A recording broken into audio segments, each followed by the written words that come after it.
নমস্কার। পশ্চিমবঙ্গ সরকারের এই যে নতুন যুব সাথী প্রকল্পটা, এটা নিয়ে কিন্তু অনেকের মনেই অনেক প্রশ্ন ঘুরপাক খাচ্ছে, তাই না? মানে কিভাবে অ্যাপ্লাই করতে হবে, কি কাগজ লাগবে, ফর্মটা কোথায় জমা দিতে হবে, এই সব আর কি। তো চলুন আজকে আমরা একদম স্টেপ বাই স্টেপ পুরো ব্যাপারটা বুঝে নিই, যাতে আবেদনের সময় একটাও ভুল না হয়। দেখুন, এই প্রকল্পের সবচেয়ে বড় আকর্ষণটা কি? সেটা হলো প্রতি মাসে ১৫০০ টাকা করে আর্থিক সাহায্য। আর এই টাকাটা কিন্তু সরাসরি মানে ডিরেক্টলি যোগ্য আবেদনকারীর ব্যাংক অ্যাকাউন্টে চলে আসবে। তবে হ্যাঁ, একটা কথা আছে, এই টাকাটা পেতে হলে আবেদনটা কিন্তু একদম নিখুঁতভাবে করতে হবে। কারণ জানেন তো, একটা ছোট্ট ভুল, ব্যাস পুরো অ্যাপ্লিকেশনটাই বাতিল হয়ে যেতে পারে। তাই চলুন আর দেরি না করে পুরো প্রসেসটা ঠিকঠাকভাবে জেনে নেওয়া যাক। তো সবার আগে চলুন জেনে নিই এই যুবসাথী প্রকল্পটা আসলে ঠিক কি, আর এর থেকে ঠিক কি সুবিধা পাওয়া যেতে পারে। দেখুন, এটা হলো পশ্চিমবঙ্গ সরকারের একটা বিশেষ স্কিম। কাদের জন্য?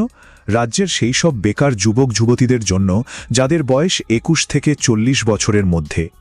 এই প্রকল্পের আওতায় এলে তারা প্রতি মাসে ১৫০০ টাকা করে পাবেন। আর এই সাহায্যটা কিন্তু সর্বোচ্চ ৫ বছর পর্যন্ত পাওয়া যাবে। এখানে একটা ব্যাপার কিন্তু মাথায় রাখতে হবে, এই যে টাকাটা দেওয়ার কথা হচ্ছে, এটা কিন্তু শুরু হবে ২০২৬ সালের ১ এপ্রিল থেকে। তা বলে এখন রিল্যাক্স করলে চলবে না, আবেদন প্রক্রিয়াটা কিন্তু এখন থেকেই খুব ভালো করে বুঝে নিতে হবে। বেশ, প্রকল্পটা কি তা তো বোঝা গেল। এবার আসা যাক সবচেয়ে জরুরি প্রশ্নে, কারা কারা আবেদন করতে পারবেন, মানে যোগ্যতার শর্তগুলো কি। আবেদন করার আগে কিন্তু এটা নিশ্চিত হয়ে নেওয়াটা খুব দরকারি। এই জায়গাটা একটু মন দিয়ে দেখতে হবে। দেখুন, প্রথমত বয়স হতে হবে ২১ থেকে ৪০ বছরের মধ্যে। দ্বিতীয়ত পড়াশোনা অন্তত মাধ্যমিক পাশ হতেই হবে, আর অবশ্যই পশ্চিমবঙ্গের বাসিন্দা এবং বেকার হতে হবে। কিন্তু সবথেকে জরুরি পয়েন্টটা হলো শেষেরটা, ভালো করে শুনুন। যদি কেউ কৃষক বন্ধু বা লক্ষ্মীর ভাণ্ডারের মতো অন্য কোনো সরকারি প্রকল্প থেকে টাকা পান, তাহলে কিন্তু তিনি আবেদন করতে পারবেন না। তবে হ্যাঁ, পড়াশোনার জন্য যদি কোনো স্কলারশিপ পান, তাতে কোনো অসুবিধা নেই। ওকে, তো যোগ্যতাগুলো তো জানা হয়ে গেল। এবার পরের কাজটা কি?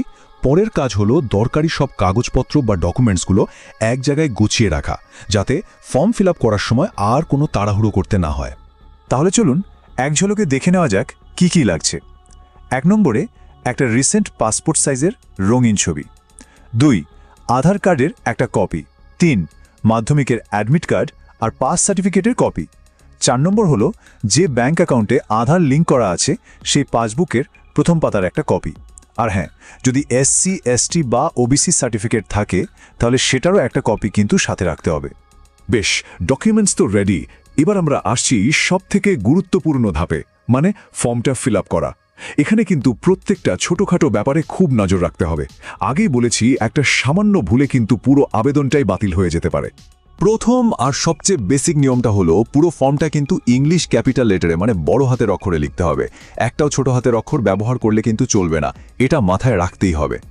এইখানে কয়েকটা খুব জরুরি পয়েন্ট আছে, একটু মন দিয়ে শুনুন।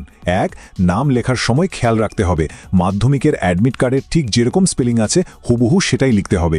২ যে মোবাইল নম্বরটা দেবেন সেটা যেন অবশ্যই ব্যাংক অ্যাকাউন্টের সাথে লিঙ্ক করা থাকে। ৩ নম্বর হলো ছবিটা লাগানোর পর তার উপর সই করতে হবে, আর সইটা যেন ছবির বর্ডারের বাইরে না চলে যায়। আর একদম শেষে ফর অফিশিয়াল ইউজ অনলি বা অফিসের ব্যবহারের জন্য লেখা যে ঘরগুলো আছে, ওগুলোতে কিন্তু একদম কিছু লিখবেন না।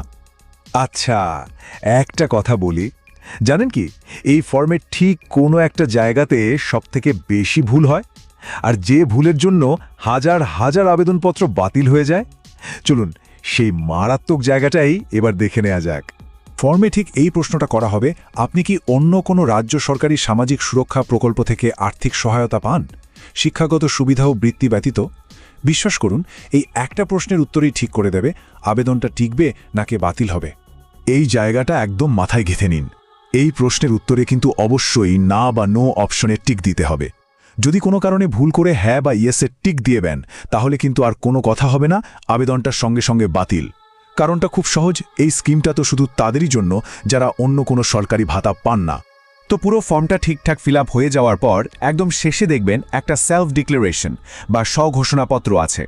ওইখানে নিজের সইটা করে দিতে হবে, আর যেদিন জমা দিচ্ছেন সেই তারিখটা লিখে দিতে হবে। ব্যাস, ফর্ম রেডি। এখন প্রশ্ন হলো, এই ফর্মটা জমা দেবেন কোথায় আর কবে? এর জন্য কিন্তু সরকার থেকে বিশেষ ক্যাম্পের ব্যবস্থা করা হয়েছে। এখানে একটা ব্যাপার মাথায় রাখতে হবে, ফর্ম জমা দেওয়ার জন্য কিন্তু হাতে খুব বেশি সময় নেই। ক্যাম্পগুলো শুরু হচ্ছে 15 ফেব্রুয়ারি থেকে আর চলবে 26 ফেব্রুয়ারি পর্যন্ত। অর্থাৎ এই সময়টার মধ্যেই কিন্তু ফর্মটা জমা করে আসতে হবে। এখন কথা হলো নিজের এলাকার ক্যাম্পটা খুঁজে পাবেন কি করে? খুব সোজা, অনলাইন থেকে পেয়ে যাবেন। স্লাইডে যে স্টেপগুলো দেওয়া আছে সেগুলো ফলো করুন।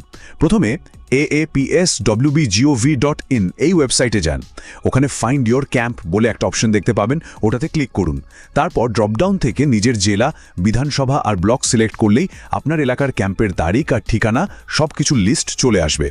আর ওয়েবসাইট ছাড়াও আরেকটা কাজ করতে পারেন, নিজেদের গ্রাম পঞ্চায়েত বা ওয়ার্ড অফিসে একটু খোঁজ খবর নিতে পারেন, কারণ ওখান থেকেও কিন্তু মাইকিং করে বা নোটিশ দিয়ে ক্যাম্পের ডেট আর টাইম জানিয়ে দেওয়া হচ্ছে।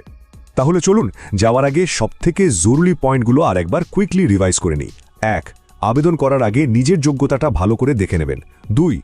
নামটা যেন মাধ্যমিকের অ্যাডমিট কার্ডের সাথে হুবহু মিলে যায়। 3. আর এটা হলো সবথেকে ইম্পর্টেন্ট, অন্য সরকারি সাহায্য পান কিনা ওই প্রশ্নের উত্তরে অবশ্যই না সিলেক্ট করতে হবে। আর 4. 15 থেকে 26 ফেব্রুয়ারির মধ্যে নিজের ক্যাম্প খুঁজে ফর্মটা জমা দিয়ে আসতে হবে। দেখুন, এই প্রকল্পটা কিন্তু শুধু মাসে 1500 টাকা পাওয়ার ব্যাপার নয়। এটা রাজ্যের বেকার যুবক যুবতীদের জন্য একটা বিরাট বড় সুযোগ। একবার ভাবুন তো, এই আর্থিক সাহায্যটা পেলে কারোর স্বপ্ন পূরণের রাস্তাটা কতটা সহজ হতে পারে।